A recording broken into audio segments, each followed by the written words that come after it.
Welcome everyone to today's webinar, Supporting Children to Participate in Evaluation.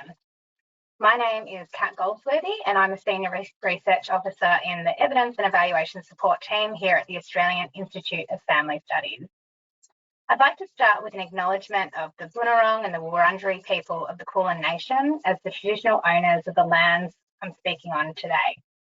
I'd like to pay my respects to their elders, both past, present and emerging, as well as any Aboriginal and Torres Strait Islanders joining us today. So today we're talking about a really important topic and one that comes up frequently in the conversations me and my team have with service providers. And that's the topic of involving children in evaluation. We're running this webinar in connection with a practice guide that we released earlier today titled Involving Children in Evaluation, What to Know. And you'll find a link to the AFES website where the guide is available in the handout section of the go-to webinar panel. So, after this webinar, if you feel like doing some further reading, that practice guide might be a good place for you to start.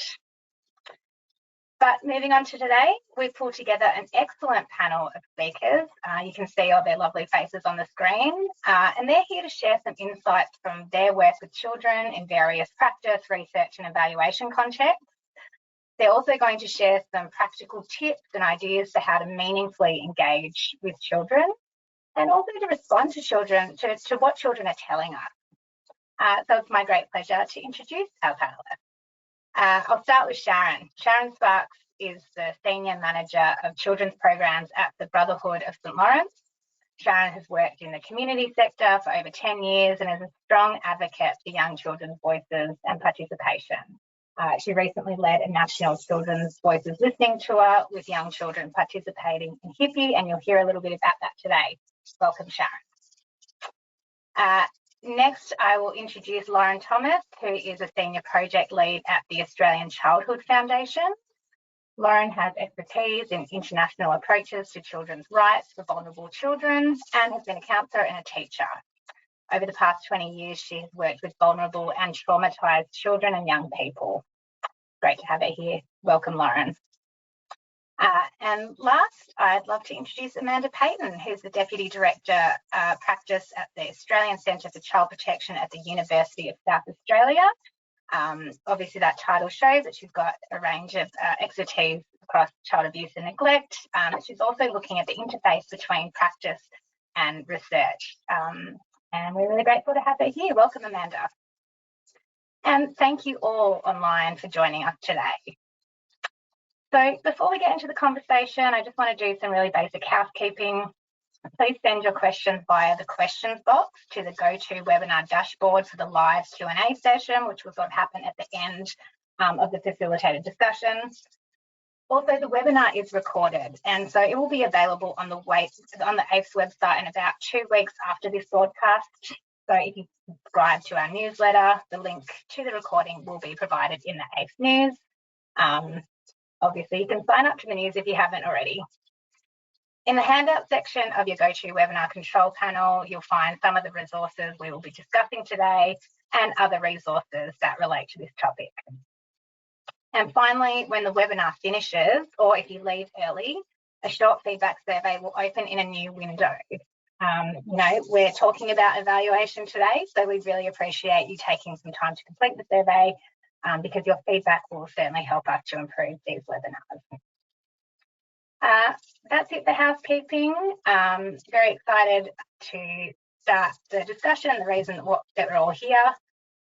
So I promise I will get to some of the practical tips very shortly. We're going to dive into that quite quickly into this discussion, but I really do want to start with the discussion around why should we be involving children in evaluation and what does it mean to do it meaningfully? I might throw to you first, Sharon, if I can. Well, I think my background is primary school teaching and working in community, and I think it's funny, we grow up and there's that statement of children are seen and not heard, and my generation of when I did my degree, it wasn't really mentioned much with letting children have a voice during my studies, and I just over my time working in community and working in participation and learning about children's rights and voice, I've just noticed how important it is, because it's pretty much like when you go into a bank and they want you to talk about your experience, just hit a button on the wall, and everybody gets that opportunity every day, but children don't. And I think the more we get a voice, the more children get a voice, the better things are. So that's probably my ethos around all of it. And children know what they want and have really great things to say. So I think that's why we should be involving them in anything that affects them. Yeah, absolutely. And you've obviously, done a range of work in actually being able to do that, particularly with young children. So I'm really interested in hearing, some of the tips and advice and experience that you had with that, potentially a little bit later on. Thanks. Lauren, I might throw to you. Why do you think we should be involving children in evaluation and doing it meaningfully? I know that you'll have some interesting things to say on this point. Thanks. My first answer, I suppose, about why is because it's their right. Children have a right to meaningfully participate in the decisions that affect them and the processes that affect them. And I suppose one of the reasons it's important to do that as a right is that a big difference between children's rights and human rights is that children don't have the option to vote. And as adults, because we vote, we have the ability to have a say on the decision-making structures, the powers that make a difference to our day-to-day lives. And because children don't, it's really important that we give them a say in participating in those decision-making structures. And so that's one of the reasons why participation is such a big deal in terms of our children's rights process. And so something I was really interested in my research fellowship when I travelled overseas was looking at how this is done in the different countries in different statutory settings, thinking about ways to make it meaningful. What do people do to make it possible? And I've looked at Laura Lundy's model as a way of translating children's right to meaningfully participate. And I think it's a really simple way, and just breaking it down into 4 components that organisations or systems or services can make sure that children's right to participate is present. And that is that we need to make sure that we've provided a space, so that needs to be safe and inclusive for children, that we've provided information and support for them to have their voice, and it's not just that their voice is heard. Obviously, for all children to have a space for a voice, it means that there's mixed methodology. It's not just spoken voice, but in different ways to express it in a range of ways. They also have the right not to speak or not to participate, so that's part of voice as well. But also that we've provided the information they need to form their views to express as well. And sometimes we can be a bit guilty of not giving children the information they need to form views as well.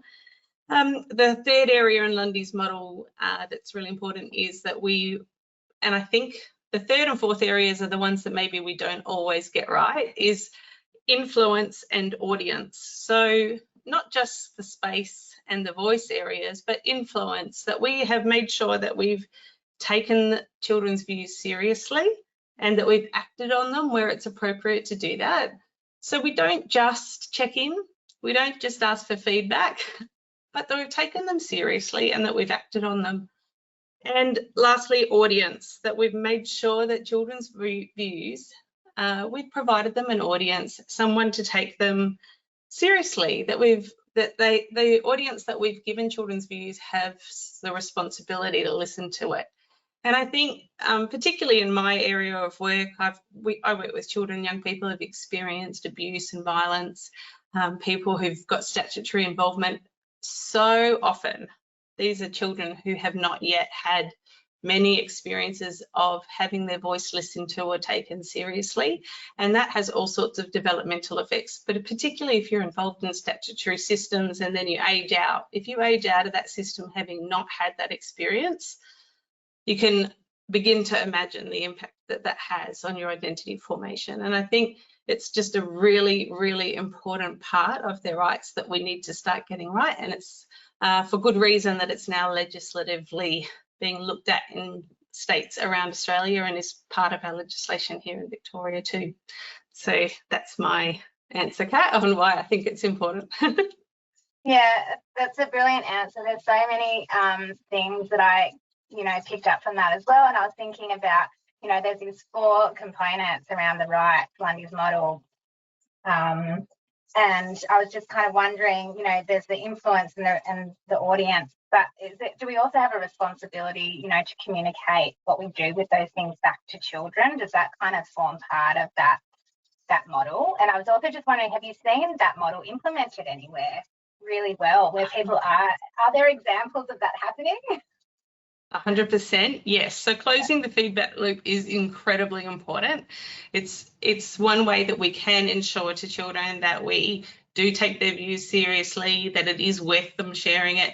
There is a thing that's well documented in research called consultation fatigue, that children and young people, particularly those in statutory involvement, do get very tired of being consulted and then it going nowhere and nothing being done with it. And I think as adults, we can probably sympathise with that. If we get asked by somebody in our organisation what we think or our opinion on something and then they do nothing with it, nothing ever changes, you pretty quickly get annoyed by that. And if that happens a whole lot, there's a reason that young people would see through it pretty quickly. So I think it's for good reason that we need to close that feedback loop.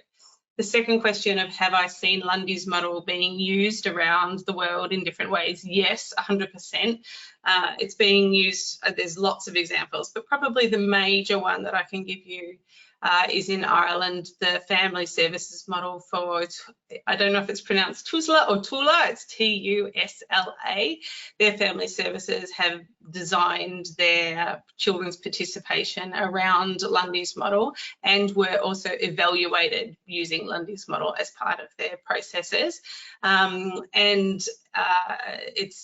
It's a really interesting process of being able to see the effectiveness of how children in their service have been able to meaningfully participate in all 4 quadrants.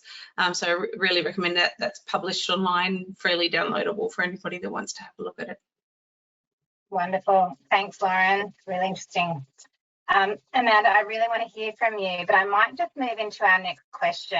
And, you can absolutely touch on in that question, why you think we should be doing some of this work. I'm sure it will come out, as you're speaking to some of the other questions I have.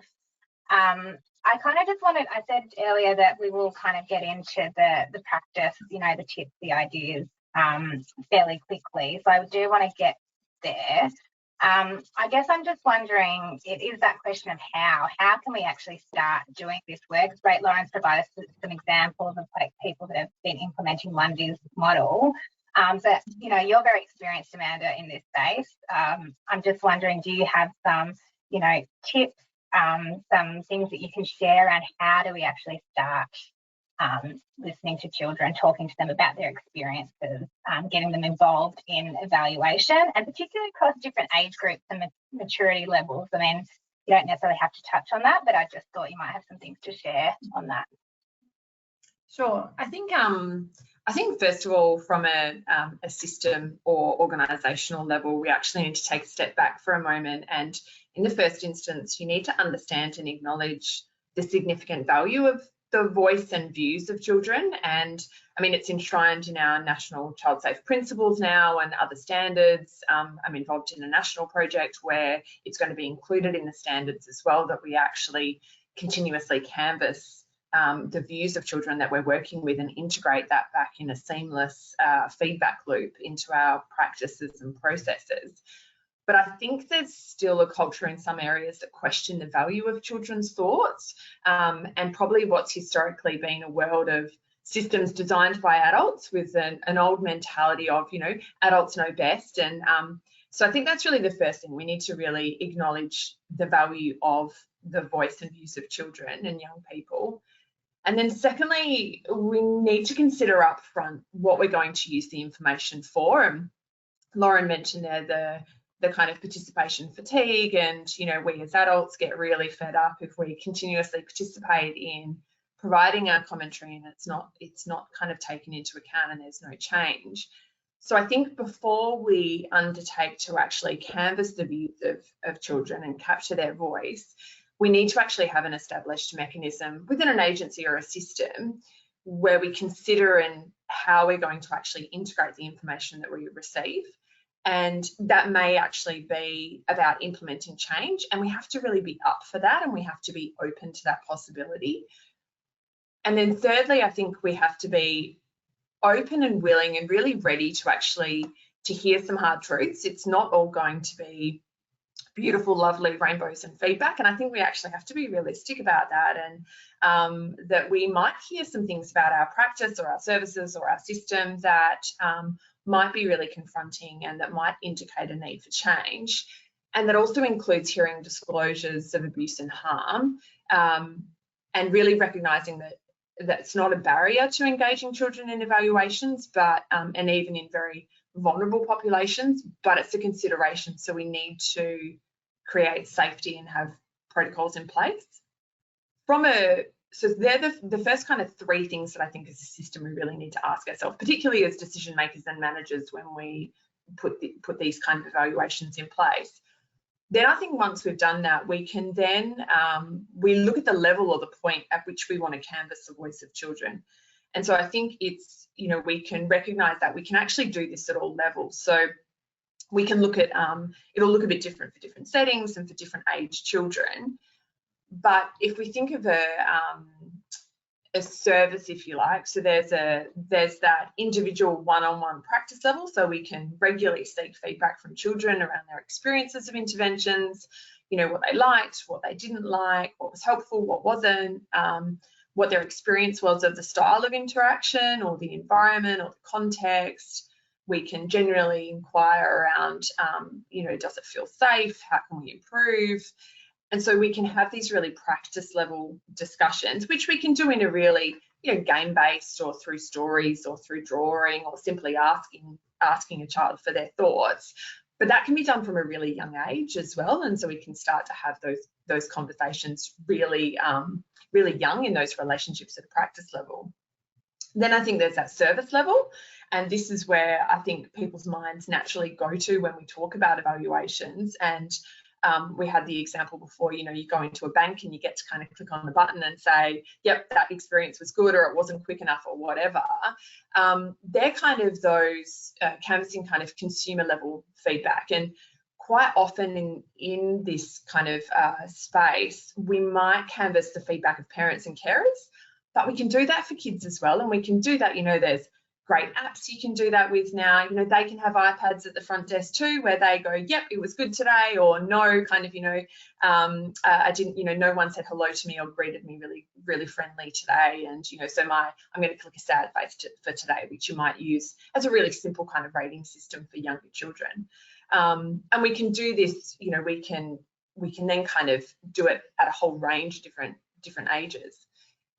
Then the next stage up is really the system level, and I think evaluations here can be a lot trickier, and sometimes people are really cautious about asking children what they think of a system or a process, and they maybe assume that children don't quite understand the complexities of a system or why policies or processes are done or designed in a certain way, and how could they possibly understand because they're children.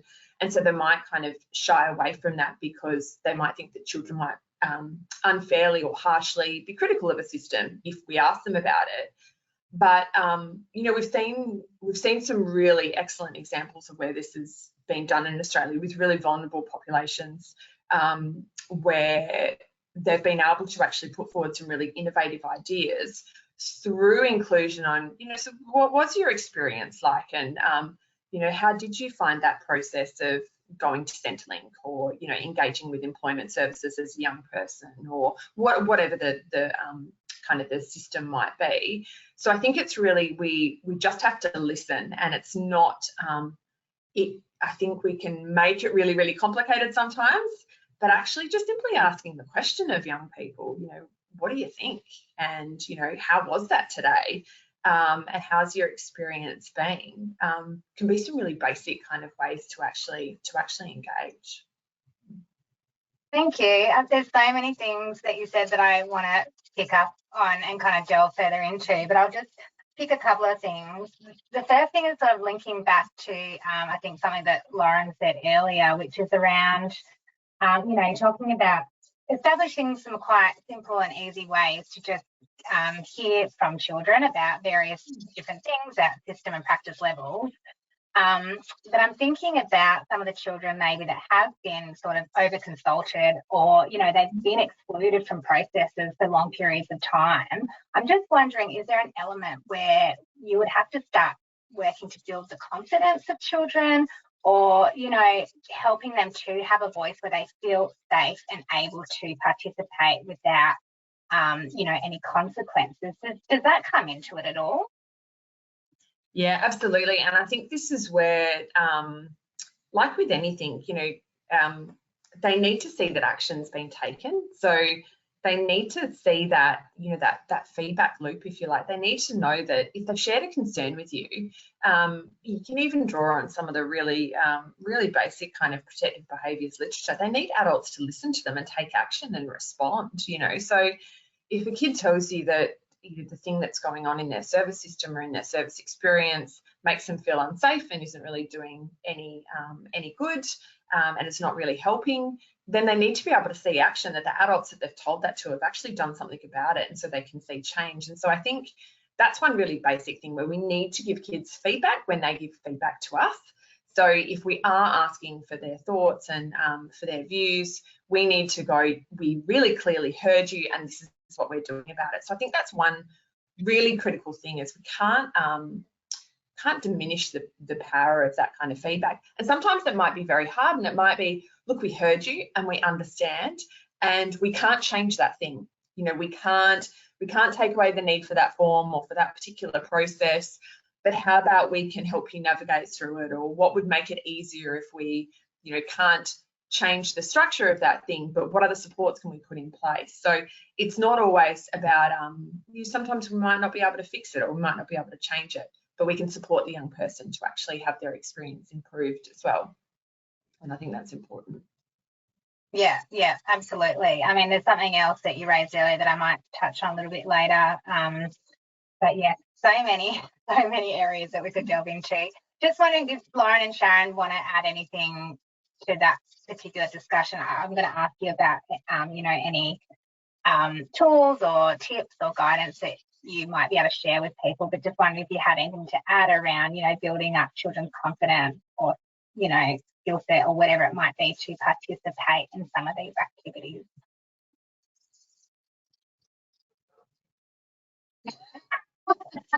Pointing, is that to Sharon? From my experience, what we did, because we were working with quite young children, so 4- and 5-year-olds, is making sure that there's somebody there that they know. So we were coming in and we'd met the children once or twice if we were lucky, but they had their parents there and their tutors there who worked with them all the time and did activities all the time. So that helped with safety. And I think also being really transparent about everything, being really clear about, we want to talk about this and this, but if you don't want to, that's okay. Always having options for the child to make a decision whether they want to engage or not. And I think being really clear with parents as well, and making sure you're communicating everything to everybody as transparently as possible to make it as safe as possible. And that includes language and translators and anything you need for people with disabilities to help read, or those sort of things. So I think having all of the supports in place establishes some safety. And I know Lauren's got some good stuff on this too. Okay.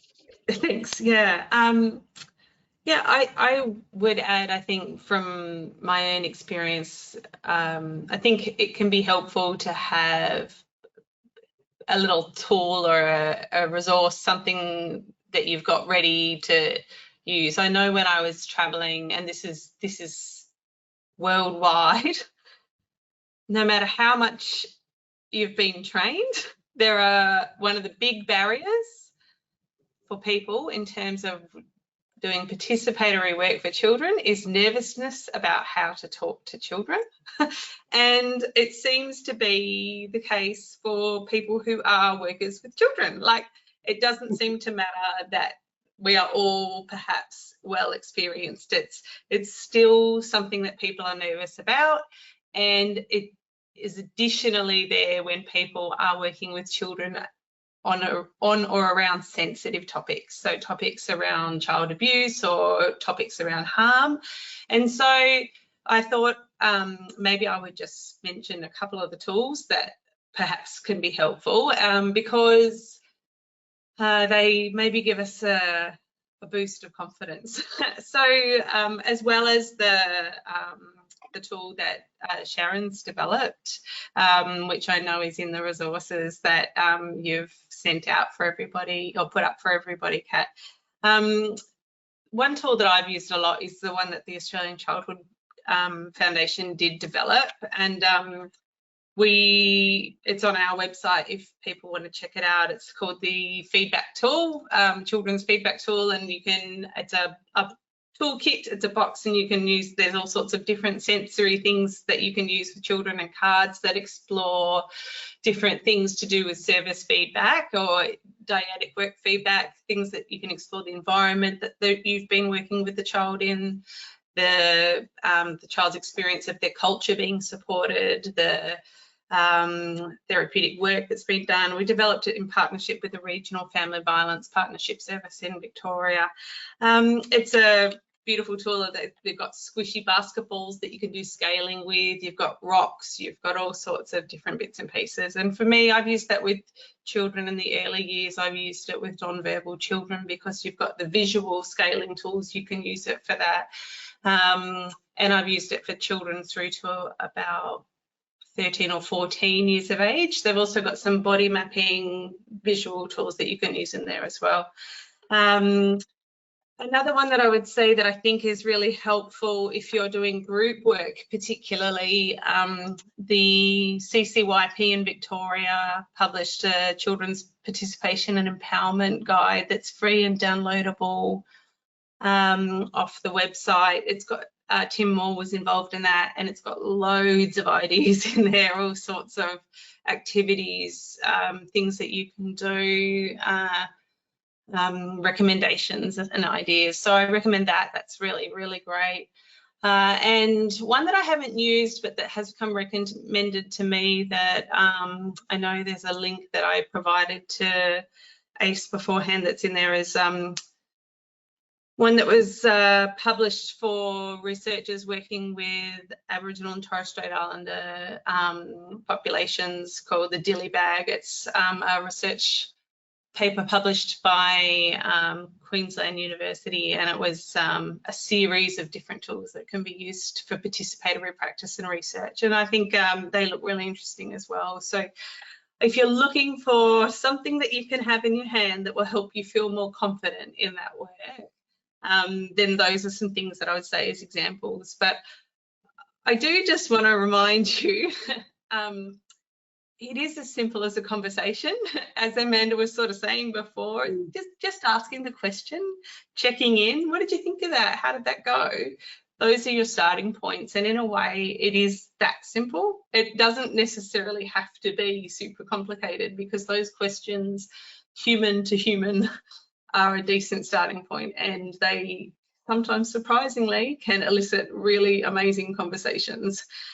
So I think if we start with the idea that for these children and young people, it is their right to participate, and it's my job to help work that out. How do I make that happen? That's the starting point for the next part. We can sometimes have to be quite creative, but it is sometimes very simple as well. So that's my little 2 cents for that bit, I guess. Thanks, Lauren. And I think that's right. Like in the practice guide that I've put together, we talk of, I've tried to summarise some of the data collection methods, that you might use children. But a lot of it does come down to, here are some different ways that you can kind of engage with children and, you know, build relationships and kind of have fun, do the creative things, but it often does come back to conversations. You know, it's a tool, but there's always conversations that happen around that. So yeah, I think that's a really good point. Sharon, I just wanted to come back to you for a second, if I could. I was thinking before about what Amanda was talking, you know, at the systems level, and this is something that comes up in evaluation a lot, which really is around culture, organisational cultures around taking this stuff seriously, committing to actually respond to the information that we're getting, and building in different mechanisms across the organisations. It can't often just happen in practice. It needs to be supported at sort of all levels. And I just was wondering, with your experience in the listening tour with the HIPPY program, was that your experience? Is that how that got off the ground? Was there a supportive culture? Was there an element of that? Yeah. It's a really interesting story, and I think my manager at the time would totally back me on this. We weren't even thinking about the children, and it's a children's program. And when I came into HIPPY, I started looking at a new curriculum, and I said, that's excellent. I love working on curriculum. Have we asked the children what they think about it? Have we asked the children if they're enjoying it? Have we asked the children if anything needs to be changed? And she went, oh, no. And so then she really backed me in this, and I was lucky enough to win a grant to go overseas, which she backed me in as well, and to do some research. So we did a listening tour around HIPPY is a program, if people don't know, most people know. It's a program for 4 and 5-year-olds that's free, and there's 100 sites across Australia. So they have 50 Aboriginal and Torres Strait Islander focus sites, and 50 usually, well, they're not Indigenous focused, but they're very very diverse, and they're in rural and remote and urban. And so we got a good snapshot across all of the sites, and we spoke to 400 kids, and we did this twice. About what they thought about the curriculum. And so I was really lucky in the fact that HIPPY really supported this. And I think it is a challenge for a lot of organisations sometimes when the management don't see that as important, because, you know, we can make the better decisions that the kids don't really know. And so out of what we did, we got fantastic feedback and changed our curriculum with the majority of their feedback. And like Lauren and Amanda were saying, how important feedback is, we took it back to them and showed them what we had done. And I think it's hugely important to get your service or your program on board with how important it is. Yeah, that's fantastic. And it's, you know, just for everyone joining us, you created some practice guidelines on the back of that tour, so we've linked to that if people want to read even just about the process that you went through, because it was really interesting, and I'm sure it will resonate with a lot of people who just want to get started in doing some of this work. Yeah, thanks. Okay, that's I might move on now just to the next question, because we've only got about 10 more minutes until we get into our the Q&A aspect. We respond to some questions from our audience. Probably the thing that we haven't spoken about so much, I mean, Lauren mentioned a little bit some challenges in what you were talking about earlier, Lauren, but we haven't really spoken too much about the challenges and barriers involved in supporting children to participate in evaluations. Certainly some of the things that came up in the literature that I reviewed for my practice guide were, you know, the usual things around, you know, how it can take a lot more time to think about how you might start engaging children, and that can be a factor. Sometimes the cost, people think that, you know, they need specialist resources or people involved, and a skill set. You know, all of those things always come up in anything you do in an evaluation, let alone children. But there were other more surprising things too, like the unconscious and the unchallenged beliefs that some of us can hold around children's vulnerability and their capabilities. So I wasn't really aware of that, so I found that really interesting.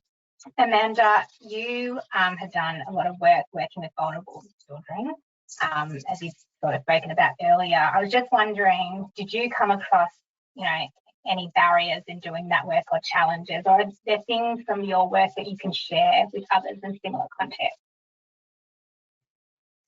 I think there's three main barriers that why people sometimes shy away from involving children in evaluations, but particularly vulnerable children or vulnerable cohorts as well.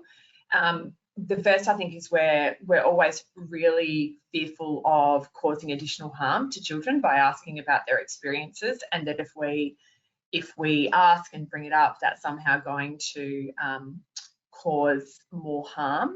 And I think to that I say, children who've experienced harm and neglect and abuse and those type of things, and they think about it all the time, and it's their experience, and it's in their world, and they're living it, and they often want to share, and they want to talk about it, and they want to tell you what went right and what didn't go right. And so I think they're thinking about it and talking about it, whether we ask them and whether we're there to listen or not. And so I think that's kind of the first thing.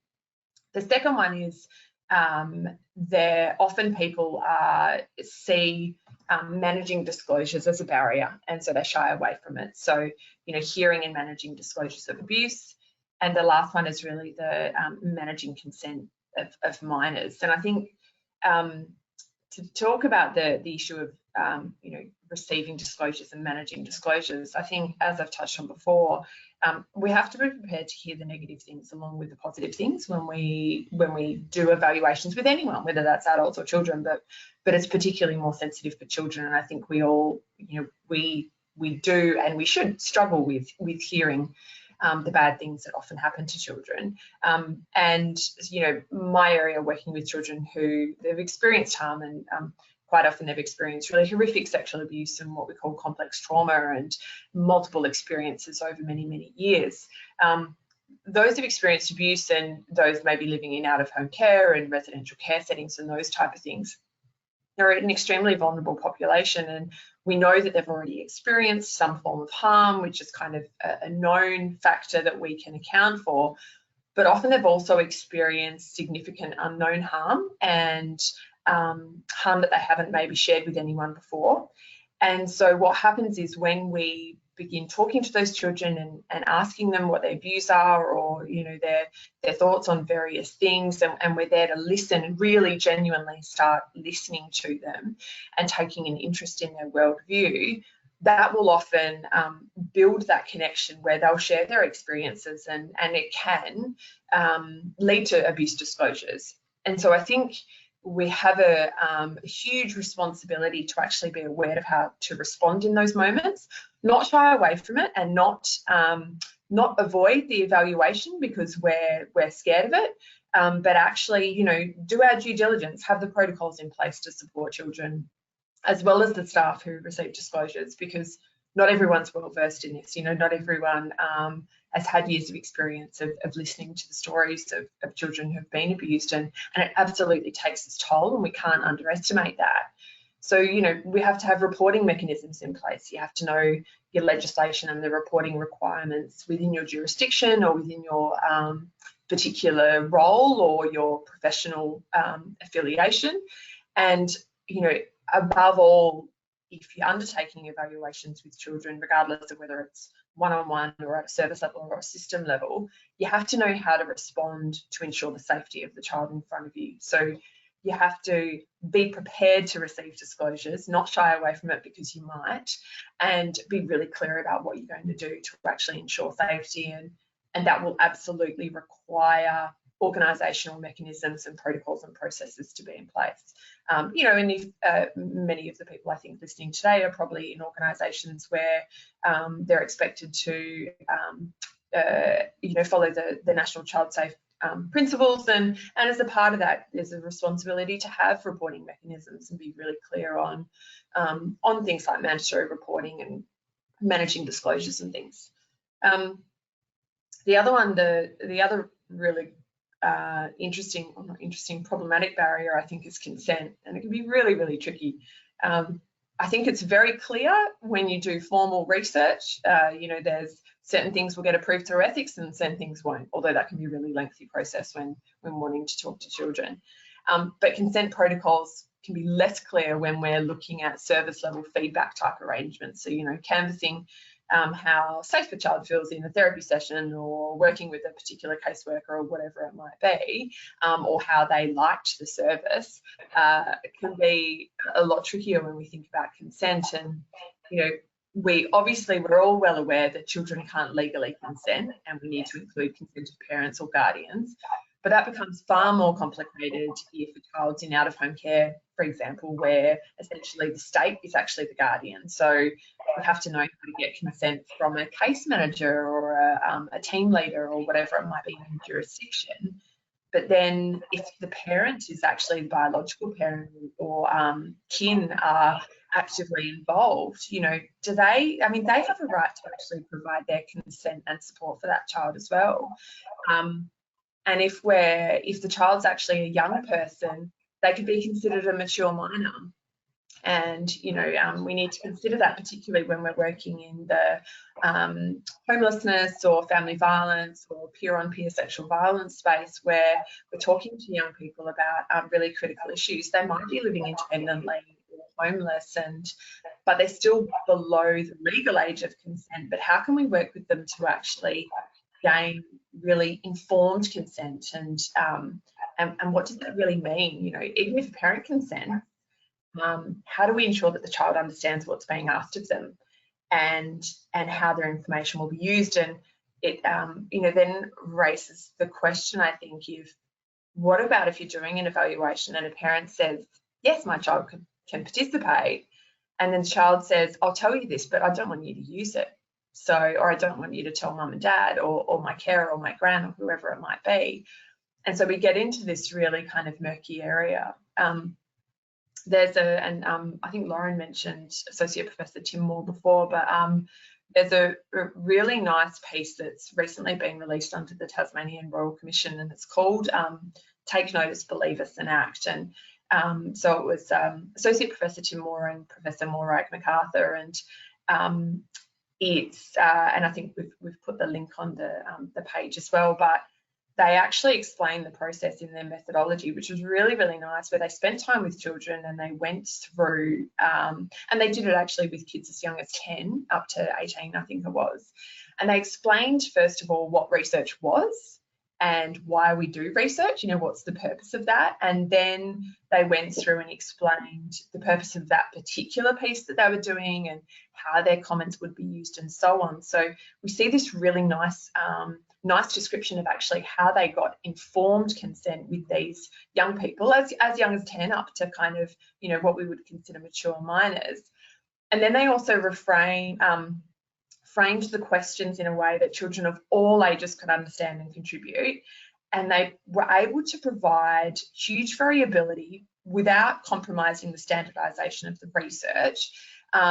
So they provided huge variability to the kids on how they wanted to engage. So some did it one-on-one, some did it in small groups or larger workshops. Some were, you know, some said, oh, I want to bring a friend, or I want to bring a sibling or a parent or a teacher or some other support person, or they want to do it alone. And so I think that's a great recent example within Australia where the voice and views of children in a very vulnerable population were able to be captured and done in a way where the barriers it didn't deter them and it didn't stop the research, but they were able to put stuff in place which really empowered these young people to have their views and their voices shared on a very national level platform, with the opportunity to influence real change in a system that's quite fraught.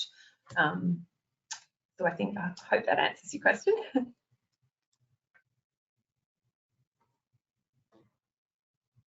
Oh, I think you're on. Yeah, thank you. Someone had to do it.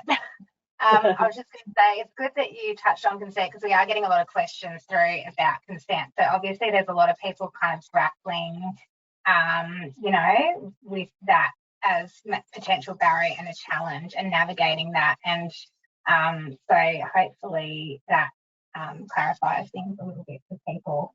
I am going to, I did want to hear from Lauren and Sharon, but maybe there'll be an opportunity to in the question part of the webinar. But I am going to now move over to answer some audience questions because we've got a few coming through.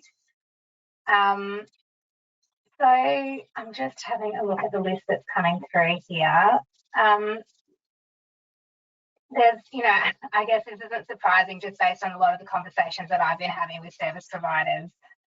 There's a few questions in here around, you know, engaging young children. So, you know, under 6. I should actually just pause before I go into that and say, someone did ask, what do we mean by children? You know, I probably should have started with that and defining what we mean by children. In my practice guide, I'm talking about children under 12. But just quickly gauge from Lauren, Sharon, and Amanda, if you have sort of working definitions of children while you're talking in this space, or ages even. Lauren, start with you. I've just unmuted myself. Yeah, I would agree. I think children under 12, young people 12 to 18, and or up, if you really go with the neurobiological developmental age, you could go up to about 24 or 25 years of age for the prefrontal cortical development. I second that. Yeah. Me too. Oh, wonderful. So that's what we're talking about, children under 12. Thank you. So someone's asking, can we include the voice of children under 6 in surveys? And, you know, is there a way of getting quantitative data from very young children? I'll hand that over to you. What do you think? Yeah. Sharon saying definitely yes. Yeah. Yeah. I think from my experience, you use, like Lauren was referring to, toolkits with activities and visual activities and games and those sort of things, and it can still be quantitative because you can count up if they're voting on something or putting stickers on things or writing something. You can still collate all of that as data, but I'll hand over to Lauren and Amanda. Yeah, I agree. I think the same thing. I think it sometimes means you need to be a little bit more creative. You know, if you're normally relying on a survey monkey, you will need to do more hands-on work. But it does mean that you need to do a little bit more in terms of gathering that data. But absolutely, you can use children under 6. I think this is one of those areas where quite often people have maybe relied on written tools to be able to do feedback. And because children under 6 maybe can't always read, they get excluded from this. And I think this is one time where I often find myself saying to practitioners, this is their right to participate and it's our job to work out how. And so we just need to have a think about, how do I make it possible? And yeah, if we've got some creative tools and ways for kids to be able to do it, that makes it possible. And it's really fun. Yeah, it is. Yeah, thank you, Sharon. We should be reminded of that more often, shouldn't we? Yeah. I think you can also ask kids of that age how to do it. You know, so they have some great creative ideas that, you know, where they can share, you know, how other kids like to share what's going on for them, and you know, so asking them, I think, as well, in terms of how would I create this? How would I ask your school friends, you know, about this stuff? And they'll probably come up with some really great ideas as well. Involve them in that, even that design process is really important. Yeah, that's a brilliant idea. And what do you think about how often should we be seeking feedback from children? You know, like maybe in a formal evaluation, there are certain time points, you know, that you go out and you collect data from children and you kind of build that into your schedule. But in terms of ongoing monitoring or just collecting feedback for decision making or keeping an eye, keeping children engaged, do you have any recommendations or thoughts about how often we should be going out and seeking feedback? Hearing from Lauren, I feel like maybe you've got thoughts. All the time. I think every session, every time you speak with young people, having options or possibilities for how young people can let you know what they're thinking or how they're feeling between sessions is a great idea too. There are apps for that now. As Amanda mentioned before, an iPad at the door on the way out is great too. I think, having your once a year feedback survey is an okay option, but it doesn't give them their right. It doesn't give them those 4 aspects of the article 12 of the UNCRC. We're not actually giving them those 4 aspects if we do that. So it is about thinking, how have we made sure they've got their information? How have we made sure they've been given the right space? How have we made sure that we've given them an audience, and how have we made sure that we've made sure it's had impact? Those, we need to be checking in all the time. That's what creates an environment where young people know they're listened to, they're given an audience and an impact, that all the time, just as you would with your partner, just as you would with a friend. Check in, ask them, give them feedback all the time. Lots of nodding.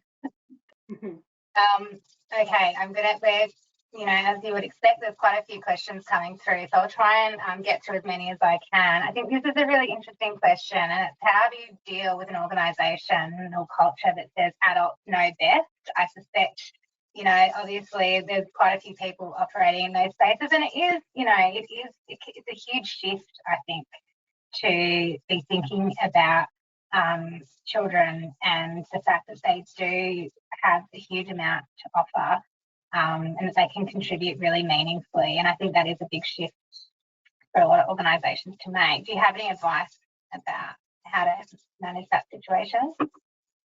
Amanda, do you have things that... I think don't be afraid to challenge it. I mean, the one is, don't be afraid to challenge it. The other thing is, we actually have mechanisms that people can use as a bit of a carrot or a stick, whichever one you want. But I mean, the National Child Safe Principles, that's one. I mean, it's embedded particularly in a couple of the principles, and there's an overarching theme of child participation and hearing the voice of children. But it's also a part of a lot of business as usual now in terms of contracting. So, to maintain your funding at a state and federal level, whatever it is in this kind of child welfare kind of space, you're required to seek feedback from your clients, and that's children as well as their caregivers. And so I think, if you're in an organisation where maybe you're butting up against that notion of, adults know best, use those. That's a really clear challenge of, well, actually, we're required to do this, and here's the reasons why. And, we're required to do this for our contracting, and here's the reasons why. And often now we're seeing a trend, I think, in contracting where if we can't provide evidence of engagement and evidence where we've actually not just sought feedback, but we've actually done something with that feedback, then you're not competitive in the market of contracting, and you're not compliant with your grants and requirements and things. So I think I would use those real kind of carrots and sticks if you're a manager and butting up against it, or a practitioner. But then also, there's a lot of literature that accompanies those, particularly the child safe standards and the Convention of the Rights of the Child. There's a lot of literature that's there that actually supports it as well, that has that evidence base behind it. Brilliant advice. Thanks, man. Does anyone have anything else they want to add to that? I'd just add to, I think, if you're in Victoria, there's a legislative mandate for organisations that are working with children as well.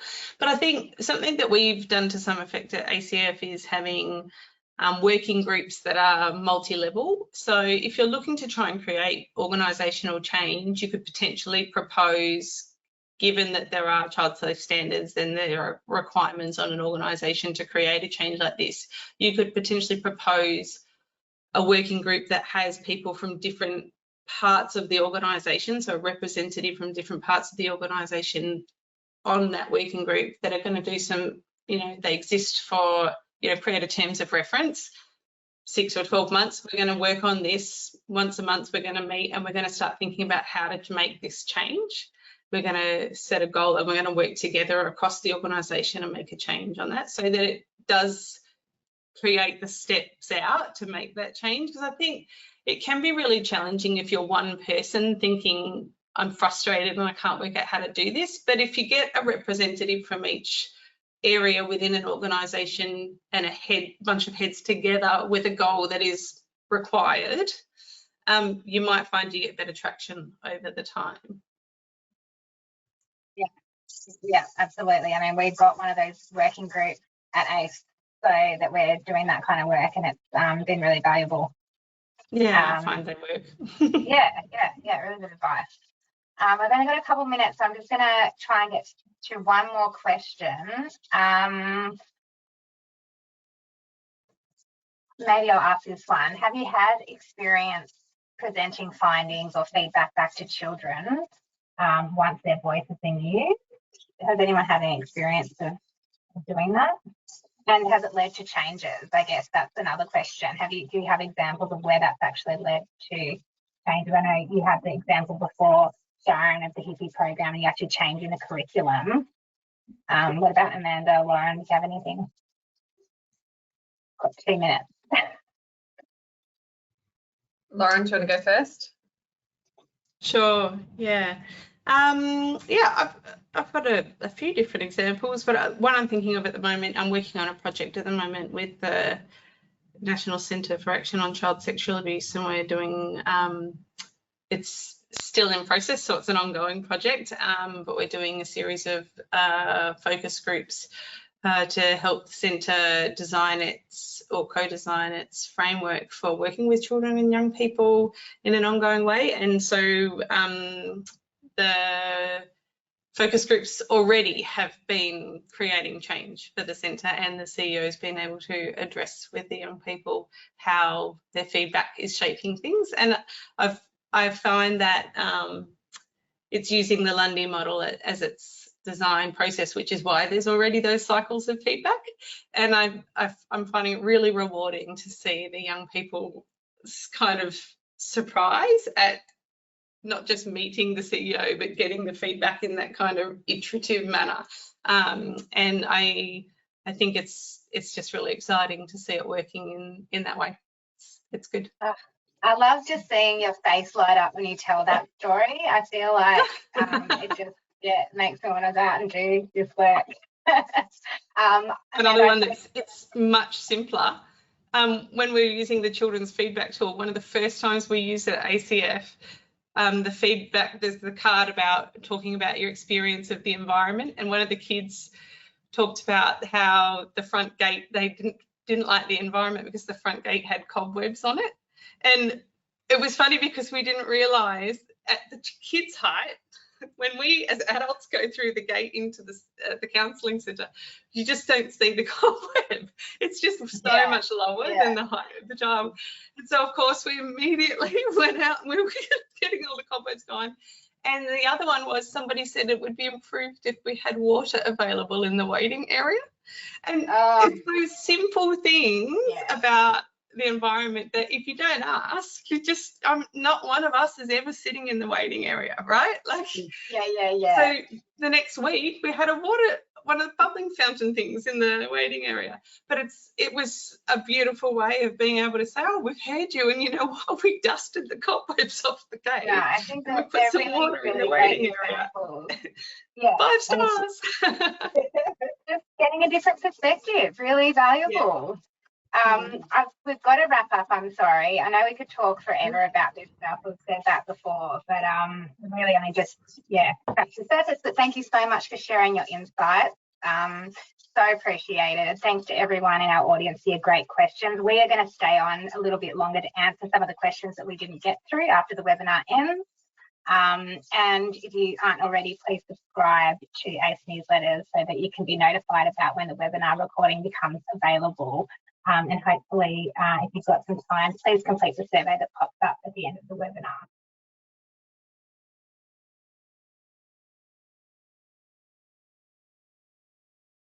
The first one that I'm going to start with, we're having a lot of questions around ethics and consent. I know Amanda touched on this earlier, but still some other aspects that I think would be worth talking through. So there's a question here around, on a practical level, including children in evaluations can significantly increase the time needed to obtain ethics approval, and many evaluations have to be conducted in relatively short periods of time.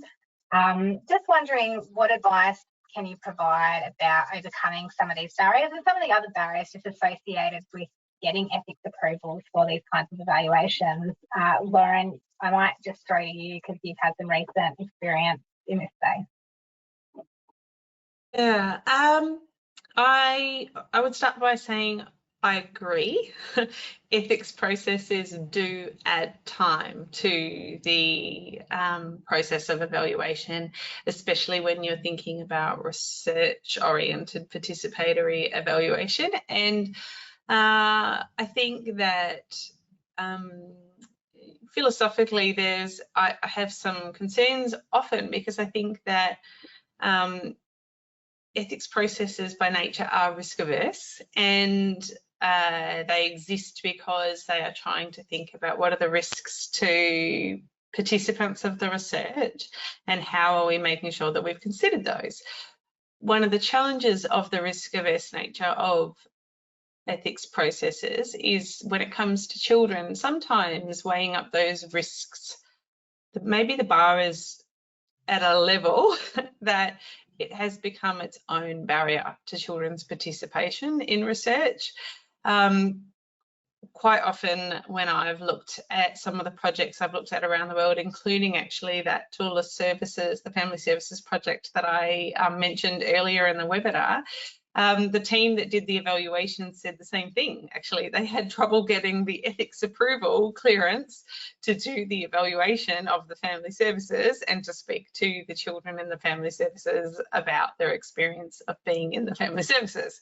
And I think this is a real challenge. It does represent a significant barrier for kids, especially kids in statutory settings. The second thing I'm thinking about with regard to that ethics process is another barrier that it represents, and that is that earlier Amanda mentioned that for children in statutory services, so maybe they're in out-of-home care, foster care settings, maybe they're in juvenile justice settings, there are additional layers to ethics processes too. So I know the project that I'm working on at the moment, we have a university ethics approval, but that actually isn't enough for children who are in out-of-home care. So if we want to engage young people who are in out-of-home care in our projects, we also then need a separate department ethics process approval. So the ethics process that we went through for the university, that took us several months, but we need an additional department ethics process. So that's going to be another several months. And then if we're doing a nationwide project, which is what we're doing at the moment, I need to do that, replicate that process in each state or territory government, just to be able to consult. And when I say just, it's not to minimise the involvement of those young people, but it gives you an idea of the amount of work that's added to the team to be able to make this project engage with this group of young people. And in the end, that can become time and cost prohibitive if you've got a project on a timeline or on a budget.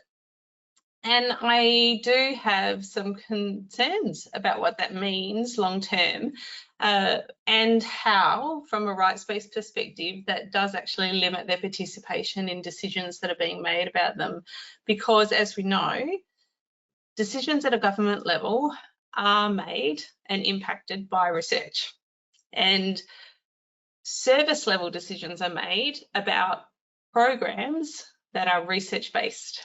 And so we tend to use programs that are given the research-based tick of approval, and our research is given that tick because it's using evaluations, and our evaluations are informed by these ethics processes. And so it does have a bit of a cyclical nature to it. And so I think the question about what advice I can give you, at the moment, I don't really have a magic wand for it. I don't think that I can give you a quick solution for it unless you can avoid the ethics process. You know, sometimes there are consultative processes that you can do without having to go through an ethics process. You know, our commissions can do these listening tours. Some organisations are able to go through some of these really great participatory processes without needing ethics approval. And in that case, that's great. If you can avoid having to do that, that's probably in your interests. But if you do have to go through it, then I think you really need to advocate for the time and the budget and ask for that upfront, knowing that you will need it, because that's really what is going to be involved in order to get it done. Yeah, thanks, Lauren. I think that's probably just, you know, validating to that person's experience and other people's experiences of going through these ethics processes. It's probably also worth mentioning, you know, that there are ethical guidelines out there as well that people can look at and follow, particularly around doing research and evaluation with children. So, you know, the National Statement on Ethical Conduct in Human Research is a good one to look at for people that aren't sure what kind of ethics processes they need to go through, but worth referring to.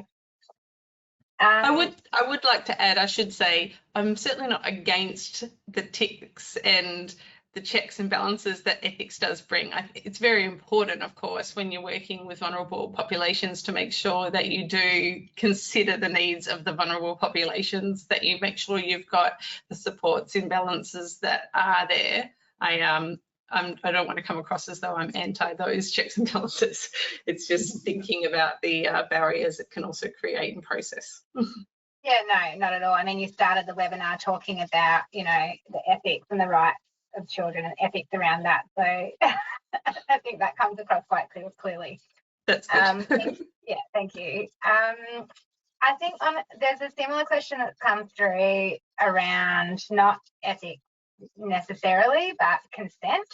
And I know, Amanda, you touched on this earlier, but I thought it might be worth just adding a bit more detail around this particular question. So someone who's working in a domestic violence shelter is wondering what kind of language they could use in a consent form when they're working with children to inform them that they are a mandatory reporter. Do you have any advice around that?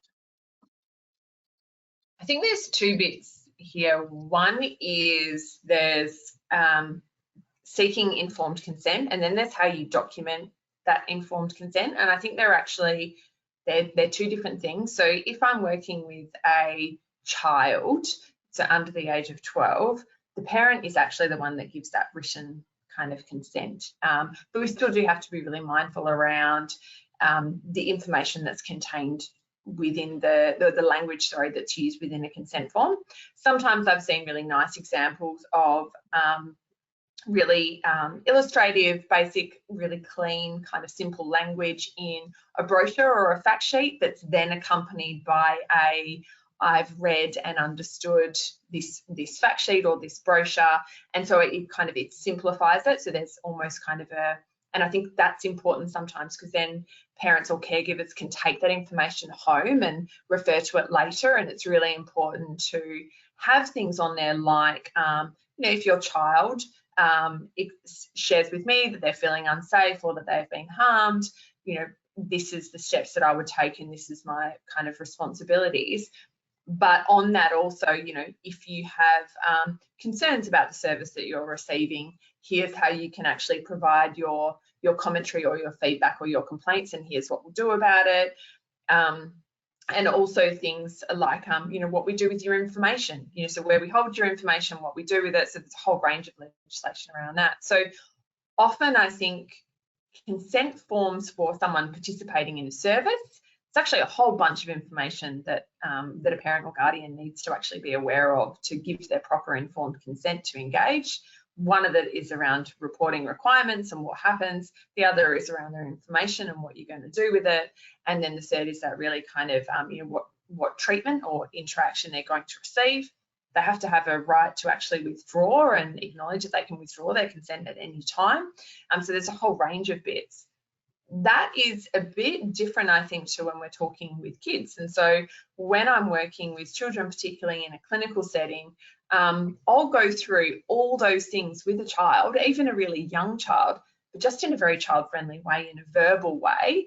And then I'll write that in my notes that I've actually had that conversation. So even working with a child, and this can extend into evaluative type processes, but, on first meeting a child, I'll talk to them about, my job is as an adult is, if I think you're going to hurt yourself or hurt someone else, or someone else has hurt you, or you're feeling unsafe and you share that with me, this is what I'm going to do. And I'm going to try and, make you feel safe again. I might report it to another adult.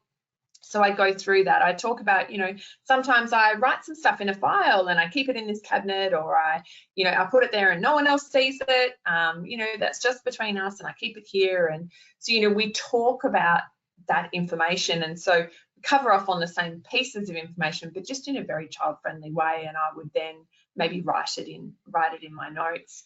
When kids get a bit older, your kids really like actually being able to sign their own form and sign their names. They're kind of, a 10, 11, 12-year-old, they're really like, well, I've got a signature and I'd really like to, put that on. So you can actually do a bit of a picture poster as you're talking to the young person, kind of going, you're talking about a file and you can draw a picture of a file, and talking about kind of, sharing information with mum or dad or your carer or whoever it might be. And you can put all that on kind of an interactive poster as you're going and having that conversation, and the child can then sign their name on the bottom, and you can show it to mum and dad or whatever it might be. So I think there's two parts to that. There's the very formal kind of process of consent, and there's a whole bunch of stuff that actually needs to be included. And there's lots of guidelines and tip sheets, particularly on websites like your professional bodies. So accreditation bodies often have quite a lot of guidelines and fact sheets and examples actually as well. In this industry, we might like to pair it with a very, a really clear kind of brochure or fact sheet that goes along with it that we can add to it, and then have the conversation with the child as well. That was very, very comprehensive. Thanks, Amanda. I love those little tips, the kind of scripts that you can use as well. I also just give a cheeky plug for the practice guide that was just released today, because there is a whole section on there just around consent and ethics and how you might follow a process that is child friendly. So, if people are looking for information, by all means, go there as well. Thank you. This is going to be my last question. I'm going to direct it to you, Sharon. There's still a lot of questions coming in around some of the methods or the tools or the techniques that we can use in evaluation when we're engaging with young children. Some young children might not necessarily be verbal, and young children have sort of maybe some diverse communication needs. So I'm just kind of curious to hear, in your experience, what's some advice that you might be able to share in working with young children, sort of under 6, under 5? Yeah, sure. There's heaps of fun activities you can do with children to get their feedback, their opinion, how they're feeling about things. Some of the activities we used in our evaluation, we used a magic wand activity where the children sat in a circle and they got to hold the magic wand, and only the person with the magic wand could talk. And the questions were, if you could change anything about this program right now, magically, what would you do? And then if you could make anything better, what would you do? And, they all came up with great ideas. We also had little Instamatic cameras where we got the children to take photos of their favourite things they liked doing during the program. And so they would then take their photo and then tell us about it, and we would write down word for word why that was important to them. And that's a huge thing we didn't really touch on today, is when you're capturing a child's voice, word for word, write it down verbatim. We can't interpret anything, it's not up to us. Another activity we did was we got children to talk to a puppet. So this was really great for anxious children or shy children, even children with difficulties with seeing. Some of them could vaguely see a puppet, and it was still fun to have a chat to a puppet. What else did we do?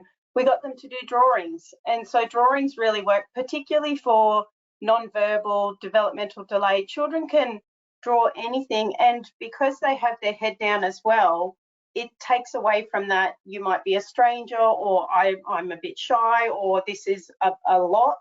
And so they would just sit there and draw, and we would just have a chat while they were drawing about what are you drawing and why is this important. And so there's lots of great little activities you can do. And Lauren referenced before, you know, the ACF toolkit with squishy balls that have, I think, Lauren, is it yes or no, or I like this, or they've got words on them. So having that, you could do that in any form. We use smiley faces and frowns for, do you like this, you don't like this, and then we'd ask them why. So there's heaps of things you can do. And I really like using Alison Clark, if you want to do a Google, her approaches for young children. It's called the Mosaic approach, and she has heaps of ideas if people are looking for those, but that's just a little couple of ideas for people. Brilliant, thanks, Sharon. Yeah, I think you can buy her whole book, can't you? And yeah, it's something that I'm sure would resonate with a lot of people. So thank you. Those are really great tips to share. I think we're gonna leave it there. We've taken up enough of your time. Thanks once again to Sharon, Lauren, and Amanda for joining us and sharing all your experience and insight. And thank you for taking the time to join and share your questions in this discussion.